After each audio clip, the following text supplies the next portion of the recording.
Hello, welcome to Infinite Prattle, another episode of Season 6, and today I'm going to be talking about some of the celebrities I've met while I've been, on the railway really, and sometimes in my personal life, but mainly on the railway. That was a great intro. Hello and welcome to Infinite Prattle! Unscripted, unedited prattle on everything, hosted by me, Stephen. Listen, like, share and subscribe, and enjoy the show.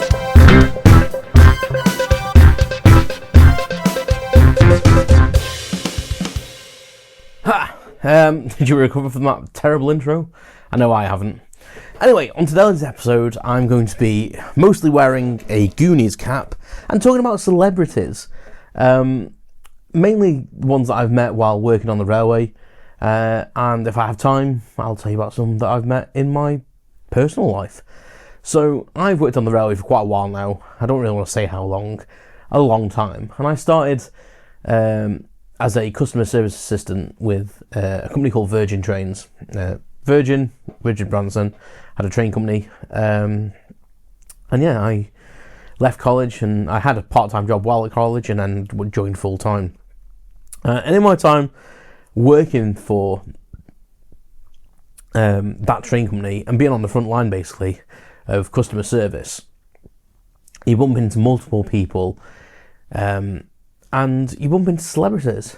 And I was talking to Sarah today, we went out for some breakfast, went shopping, ended up having some breakfast while we were out, had a lovely morning, and we were chatting about stuff, and I told her a story she never heard, which is amazing because I talk a lot.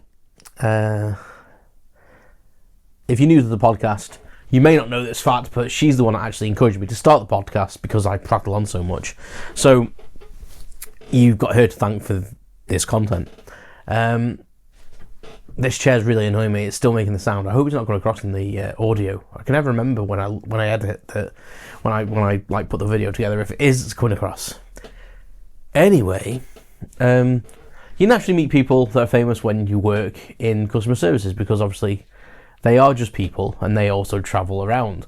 And trains are quite prevalent in the UK. You know, we've got quite a good network and it's an easy way to get from city to city, like it is in any country, I suppose. And yeah, I was talking to Sarah today while we were having breakfast in a little cafe, and I told her a couple of little stories. And I just thought I'd like relay them to you today, and maybe a couple of extras if I have time. So I can't remember how we got onto it, but we were talking about like celebrity, and I think we were talking about Ian McKellen. And I think we were talking about, that's what it was. I saw someone that looked a little bit like Garen, you know, the Irish guy that is on TikTok and Instagram and does singing. We saw someone out the window that looked a bit like him, and I said, well, if it is him and he comes up here, I'll say hello to him. And Sarah's basically like, oh, you wouldn't do that because you don't like really interfering with celebrities, which is right. You know, I saw one of the British Superbike riders weirdly in a Starbucks in Crewe earlier on in the year, and kind of wanted to get a selfie with them or at least talk to them or whatever. And I didn't really want to because I didn't want to bring any attention to them.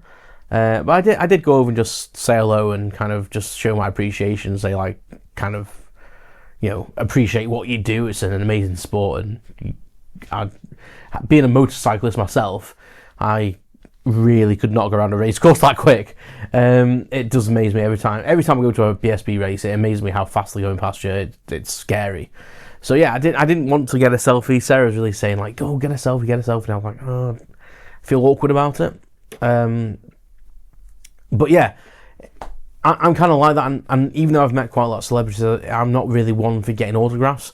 And actually, when I worked for Virgin, it was something that was, I think it was actually against the rules to ask celebrities for autographs. It was indeed very frowned upon if it wasn't against the rules, which you can see why. You know, it's drawing attention to them. Some people are very private, and you know they're just travelling, and you want to be a professional.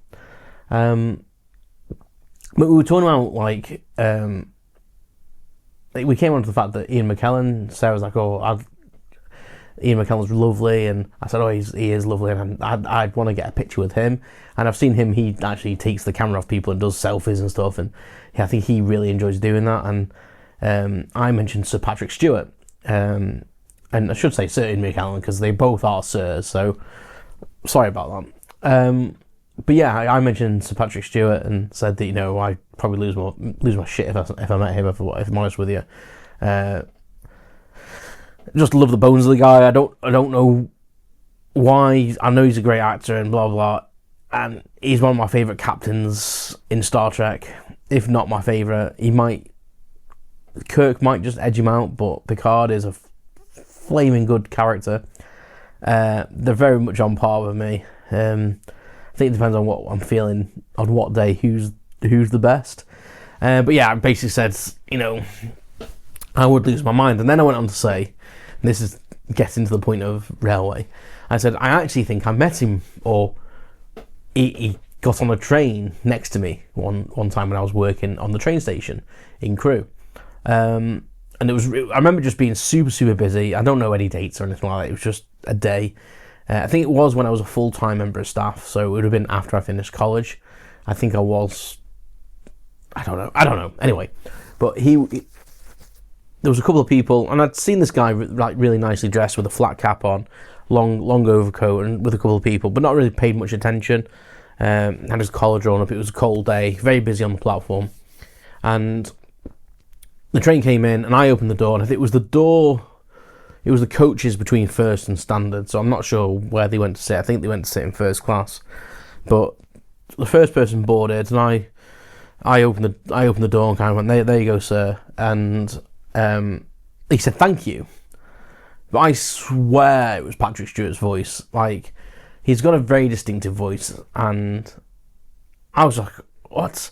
Kind of like, what? And the person behind him kind of looked at me and went, yeah, cheers, thanks, but was looking at my face to say, yeah, I think you know who that is, but I couldn't see the guy's face properly because I was doing my job, and he had his collar pulled up, but I saw like the corner of his cheek and side of his face, and it looked like he had no hair with his flat cap on. I mean, it might not have been. It might have just been someone with a very, deep voice and a similar sounding voice. But I was like, whoa, that's crazy. I like to think it was him. It makes me feel better that it was him in some sense, but it was so busy. I really wanted to just get on the train and see.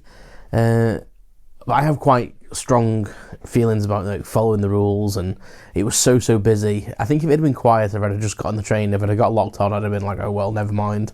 Something that never actually happened to me when I worked on the trains is getting locked on, and it's called being overcarried.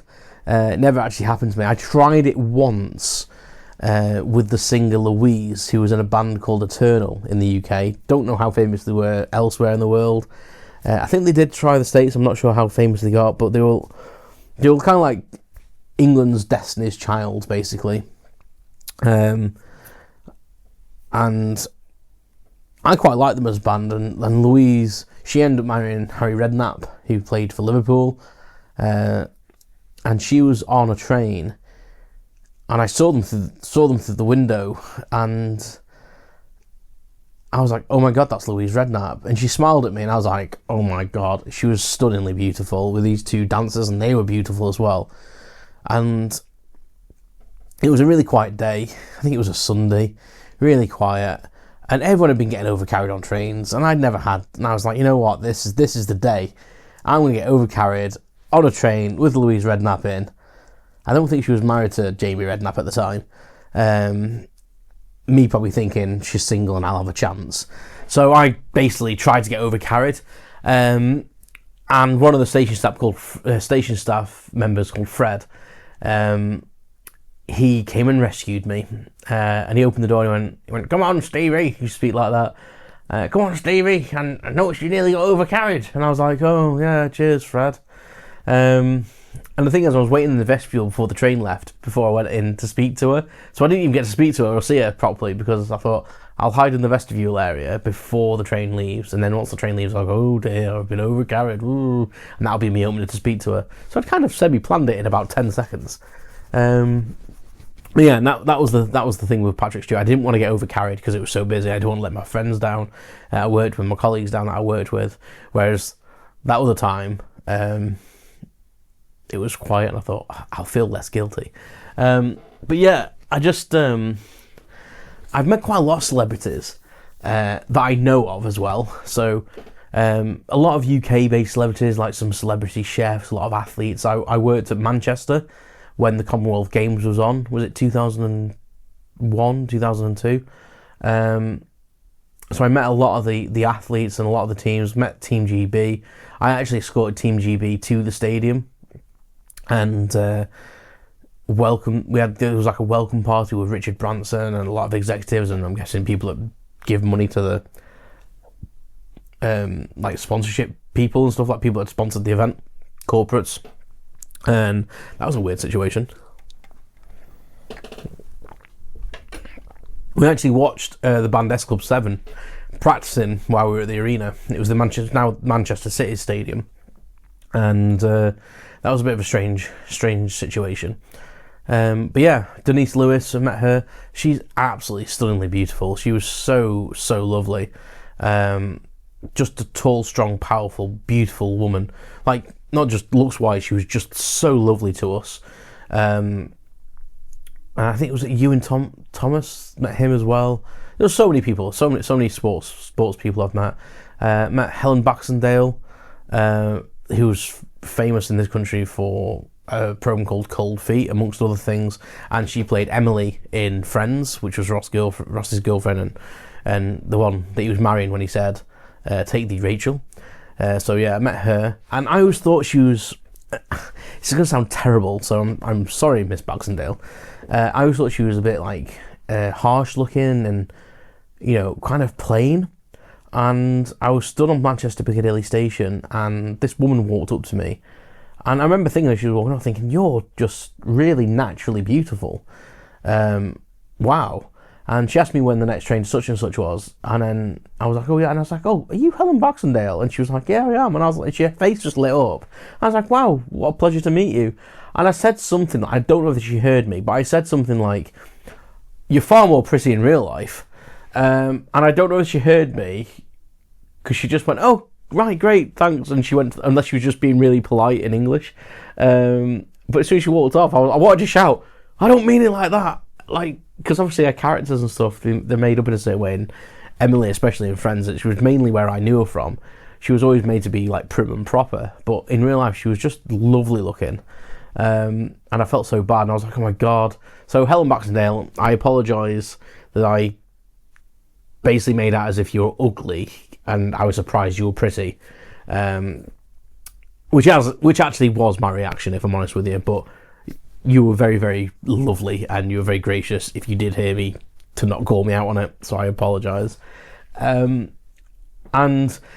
I told Sarah a story about someone that I thought I met, and it was someone we lost from the world of entertainment, and one of my favourite all-time people in the entertainment industry is Robin Williams. There's not many people that are famous that I've never actually met or spoke to or anything like that kind of chokes me up when I think about it, but Robin Williams is one of them. I think he was an absolute ray of sunshine, just a ball of energy, and played some of my most favourite characters of all time, in serious roles and in comedy roles.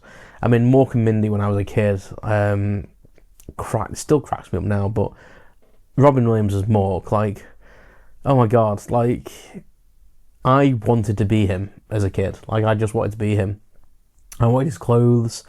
I just thought he was cool, even though he looked ridiculous with that hair. And like, I'm watching it in the 80s, and I think Mork and Mindy was like late 70s, so I'm watching it kind of like almost like a retro program. So it wasn't really the fashion at the time, and I was like, I want to wear what he's wearing: dungarees, stripy coloured top, mad hair, like, you know, acts ridiculous. Like, I feel like he formed my personality as a child somewhat.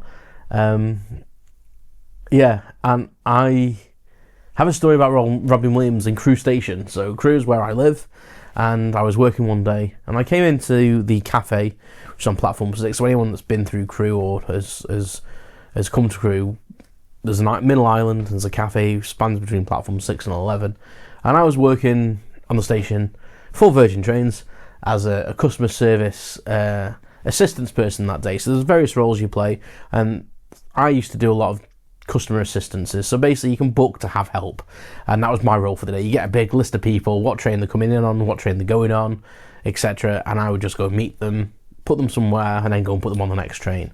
Quite a lovely job, to be fair, because you're helping people, people with anxiety or just scared of travel, or just people that can't manage, need wheelchair ramps and such things. So really nice job. And I remember putting this lady into the cafe to say, right, we'll put you here, are you okay? You can get yourself a drink and stuff. Your train's not for like another hour or whatever.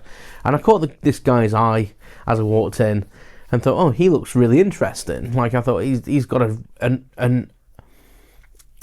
was almost like he looked scruffy, but it was like an expensive scruffy. He was wearing like a woolly, I think it was winter or autumn. He was wearing like a woolly jumper, but you could tell it was an expensive jumper, even though it was a bit rough. And maybe corduroy trousers.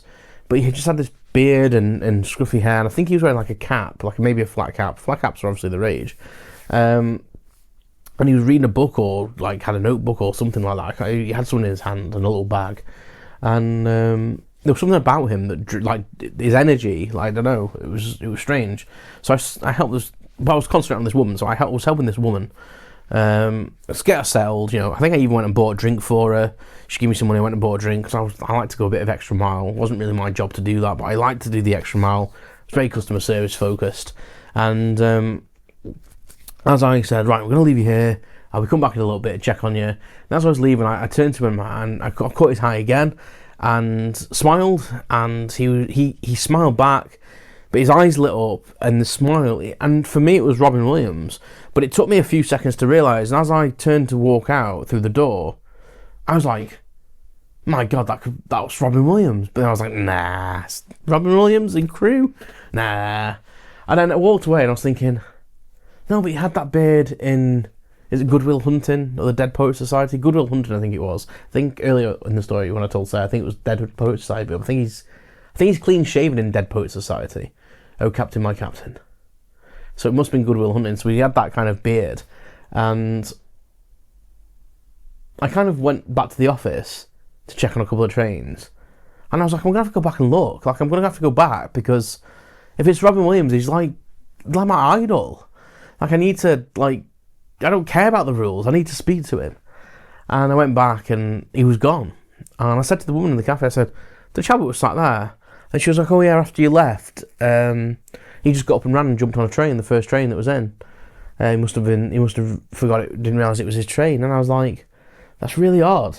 And to this day, I believe it was Robin Williams. I believe it was Robin Williams, sincerely, the fact that I don't think anyone had that glint in their eye and that smile like he did, and that energy that was coming off him. And why would someone just suddenly just go and jump on a train? Like, he seemed calm and like he knew what he was doing. And I genuinely think he was like, shit, that guy's just recognised me. I need to go and get on a train now before multiple people do. Because like Robin Williams was huge. Like, he was a huge deal. And you can only imagine a busy train station, if people start recognising him, it's game over for him, really, I suppose. And then I'll leave you this last quick story before I go. I'll try and make it quick to keep the podcast to a reasonable length. The last one was, my brother met his favourite actor years and years ago. My brother used to work in the cafe on Crewe Station when he was at university as like a job to earn a bit of extra money when he was home from university. And I think before he went to university as well. And his favourite actor was a guy called Pete Postlethwaite. Now, he's one of these chaps, Pete Postlethwaite, that's, when you say his name, you're like, I have no idea who he is. But as soon as you see him, you go, oh, he's been in loads of stuff. And he played the priest in Romeo and Juliet, and he's been in a lot of British productions like Brassed Off. And probably one of his most famous roles was Jurassic Park 2, I think it was, where he played one of the hunter guys. And my brother met him in the cafe. He came in for a coffee and a sandwich or something like that. And my brother couldn't believe his luck when he saw him. I might be paraphrasing this story here, but basically my brother was like, oh my God, like, you're my favourite actor, and I'm studying at university. And I think my brother was doing a monologue that was his from one of his plays or films, like Brassed Off or something like that, or a thought I heard program that he'd been in. It was either a monologue or he was studying something. He was doing something to do with him anyway, and he was basically, oh my god, you're like my favourite actor. But he'd never asked for his autograph, and he didn't really feel like he could after, like, kind of being a bit gushy. I think he felt like he'd been a bit over the top, and apparently Pete Postlethwaite was very, very okay with it, and he even gave my brother some money. He was like, this is, like, kind of said, like, this is amazing, you're at university doing this, like, good luck, and he said, here's some money, and I think he said it was like, this is for the books, because I know how expensive they are, and he gave my brother £50, I believe. That's how I remember it, at least anyway. My brother would probably edit this story completely, but he was gutted he never got his autograph. And I was like, oh, well, he should have just done it. And he was like, oh, well, didn't feel like I could. And it was about a year later when I started working full-time on the station that I was still on the platform one day and I was going back to the office and I walked past this guy and it was Pete Postlethwaite. So I went back to the office and did what I needed to do and I thought, I'm going to have to get the autograph from my brother. It's against the rules, but I'm going to have to. So I went out and I discreetly kind of walked up to him and said, excuse me, are you Pete Postlethwaite? And he kind of looked like, oh my God, I've been recognised kind of thing. And he was like, yes, I am. I said, listen, I'll try not to draw too much attention to you. And I was trying to do it as if it was like an interaction. I had my little arrival and departure book and I was pretending to like check for a train. And I said, listen, you met my brother here a couple of years ago, like a year ago. And he didn't want to ask for your autograph. And I said, but it would mean the world to him if he did. I said, he was working in the café over there and he's been at uni and he's still studying now. And Pete Postlethwaite was like, oh, yes, I remember the chap. He said, his name's Gavin. And I was like, yeah, that's right. And he was like, he says, how was he doing? And I was like, he's doing great. Like, he's finished his like first year at uni or second year at uni and he's doing this and this. And he was like, wonderful. He says, right. He said, that's no problem. He says, if you get me a pen. And we were on platform 5, and I'll never forget, he went, meet me under the stairs in a couple of minutes, kind of thing. And so he obviously was very private, and you could tell he wanted to do this, but he obviously didn't really want to draw attention, because this is the time when Jurassic Park 2, I think, had just come out. I'm pretty sure that's the one he was in. And he was very much like about shielding himself, I think. I'm just checking the time. He was very much shielding himself from being noticed, I think. So we kind of met near the lift under the stairs, and I got the autograph, and I was like, thank you so much. I said, this is going to mean the world to him. And my brother loved it. He was like, oh my God, I can't believe you've met him. And I said, he remembered it. He didn't believe me that he'd remembered him. He was like, no, he didn't. I was like, honestly, he did. And it was such a lovely moment. It was like, and I was kind of like blown away that he'd remembered my brother, but he obviously made an impression. And I suppose that, an actor of his caliber, like, probably doesn't meet people that kind of, one, know who he is, and maybe people saying them sort of things to him. So maybe it made an impression on him, and I'd like to think so. But yeah, I just think that's a nice little story. Got loads of others. They're all going to go in my railway book that I'm writing. I'm writing a little bit of a memoir on the railway, and I'm going to try and put all these in there. These chance encounters, let's say, because there's multiple people I've met. Sometimes not a good experience, but sometimes a very good experience, and I just don't like to like hassle celebs too much. But it is cool when you meet someone that you do kind of aspire to be, or you just have an appreciation for, and you enjoy what they do. Right, I think I'll end it there. That took longer than I thought. I knew it would. You know me, prattling away. Anyway, thanks very much for tuning in. Give us a thumbs up if you can, if you want to. No pressure. And join us again next week for another Infinite Prattle podcast. Don't know what I'm going to be talking about. I don't really plan these things. So thanks very much for tuning in anyway. And keep on prattling. Thanks for listening to Infinite Prattle with your host Stephen. Follow me on social networks @Infinite Prattle, and don't forget to subscribe. Thanks very much.